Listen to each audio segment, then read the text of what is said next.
नेपालको झण्डा फहराउँछौ सबैभन्दा माथि क्रिकेटकै कारण विश्वमा चौडा बाछा छाती।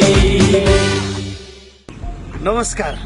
गौतम बुद्ध अन्तर्राष्ट्रिय क्रिकेट रङ्गशाला निर्माण अभियान यहाँहरूको साथ सहयोग र सद्भावको कारणले निरन्तर अगाडि बढिरहेको छ।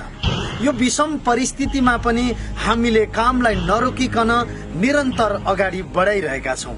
म सम्पूर्ण सहयोगी महानुभावहरूलाई हृदयदेखि धन्यवाद एवं आभार व्यक्त गर्न चाहन्छु र आज म यहाँहरू समक्ष निर्माण सम्बन्धी महत्त्वपूर्ण केही जानकारीहरू दिनका लागि उपस्थित भएको छु।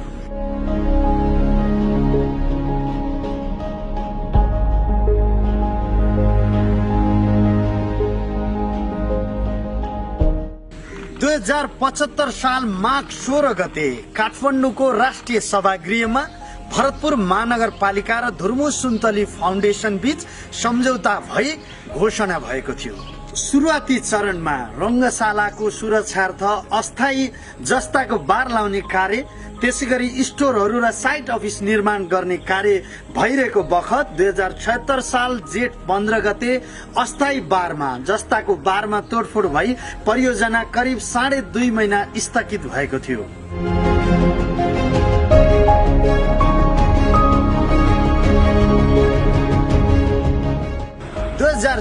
साल कार्तिक 6 गते मास्टर प्लान तथा प्रारम्भिक विस्तृत गुरु योजना डीपीआर अर्थात डिटेल प्रोजेक्ट रिपोर्ट तयार भई भरतपुर महानगरपालिकाको सभा कक्षबाट त्यसलाई सार्वजनिक गरिएको थियो।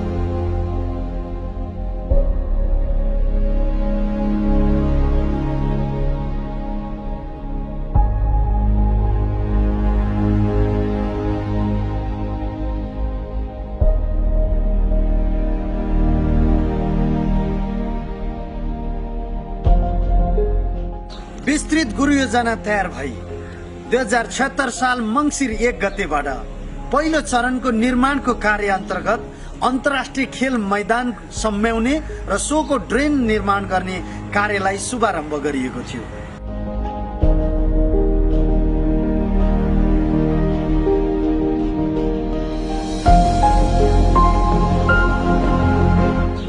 अन्तर्राष्ट्रिय खेल मैदान तथा सोको ड्रेन निर्माणको कार्य अगाडि बढिरहेको बखत रङ्गशाला सम्बन्धी सकारात्मक माहौल बनाउनका लागि तथा च्यारिटी म्याचहरू आयोजना गर्नका लागि 2076 माघ 16 गतेसम्ममा 3वटा पिच सहितको 55 मिटर अर्थात 60 यार्डको नमुना क्रिकेट खेल मैदान सम्पन्न भएको थियो।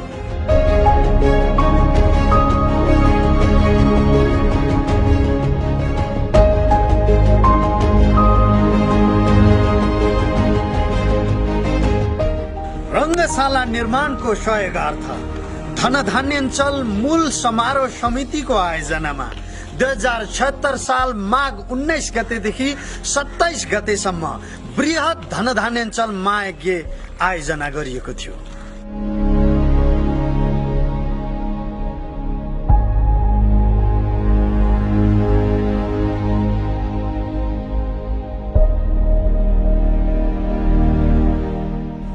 चैत्र 8 गतेसम्म अन्तर्राष्ट्रिय खेल मैदानको करिब 80% काम सम्पन्न भएको थियो भने सोको ड्रेन निर्माणको कार्य 7% सम्पन्न भएको थियो, जसमा करिब 22 लाख लिटर पानी अट्ने क्षमता रहेको छ।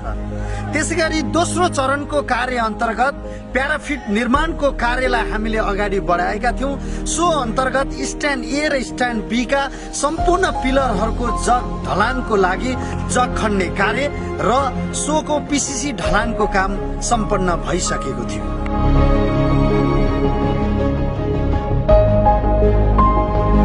निर्माण कार्य तीव्र गतिका साथ अगाडि बढिरहेको बखत विडम्बना भनौं विश्वव्यापी रूपमा फैलिएको कोरोना भाइरस अर्थात कोभिड-19 को कारणले 2076 साल चैत्र 9 गतेबाट परियोजना पूर्ण रूपमा स्थगित गर्नु परेको थियो।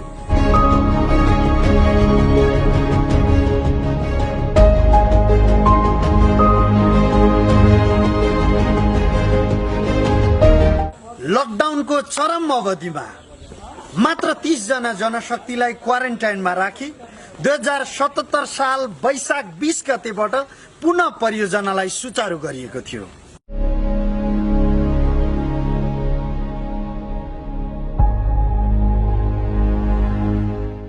लकडाउनको अवधि, सीमित स्रोत र साधन र अर्कोतर्फ अभावकै बावजुद पनि 2077 साल जेठ 15 गतेबाट स्ट्यान्ड ए का पिलरहरूको जग ढलानको कार्यबाट कामलाई शुभारम्भ गरिएको थियो।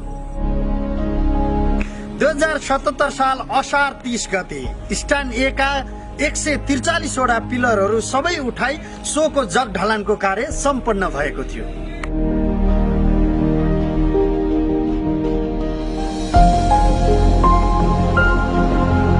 दुई 2077 साल साउन 1 गतेबाट परिस्थिति सहज भएको खण्डमा र स्रोत व्यवस्थापन भएको खण्डमा 18 महिना भित्रमा निर्माण सम्पन्न गर्ने घोषणा गरिएको थियो।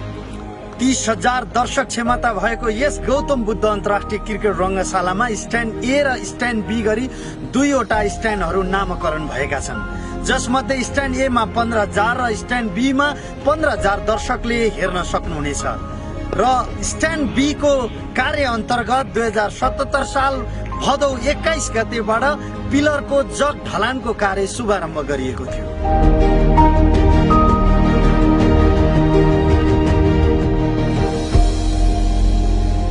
2077 मङ्सिर 5 गते स्ट्यान्ड बी का 143 वटा पिलरहरू उठाउने काम सम्पन्न भइसकेको थियो, अर्थात् जग ढलानको काम सम्पन्न भएको थियो।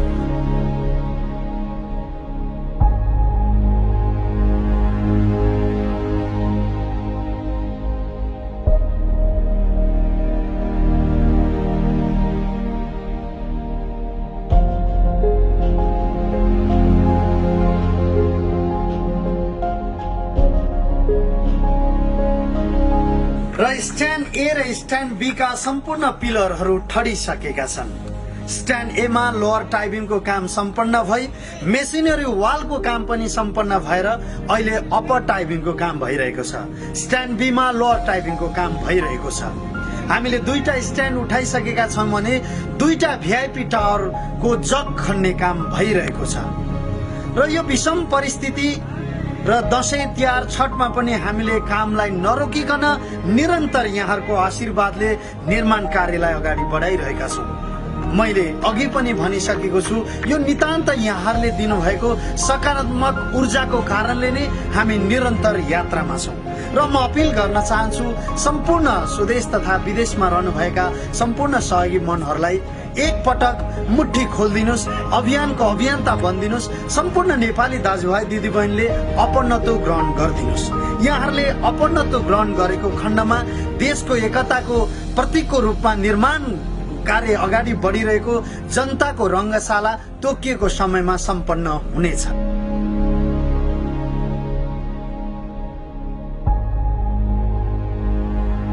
म अर्को श्रृङ्खलामा स्ट्यान्ड ए को सुरुवाती दिनदेखि अहिलेसम्मको प्रगतिको संक्षिप्त जानकारी लिएर आउनेछु र म पुनः यहाँहरूलाई आग्रह गर्दै अनुरोध गर्दै भन्न चाहन्छु, समृद्धि सम्भव छ, हाम्रै पाला बनाऊ मिली गौतम बुद्ध अन्तर्राष्ट्रिय क्रिकेट रङ्गशाला, राष्ट्र निर्माण तपाईँ हाम्रो अभियान। नेपालको झण्डा फहराउँछौं सबैभन्दा माथि, क्रिकेटकै कारण विश्वमा चौडा बाजा छाती। राष्ट्र निर्माण तपाईँ हाम्रो अभियान।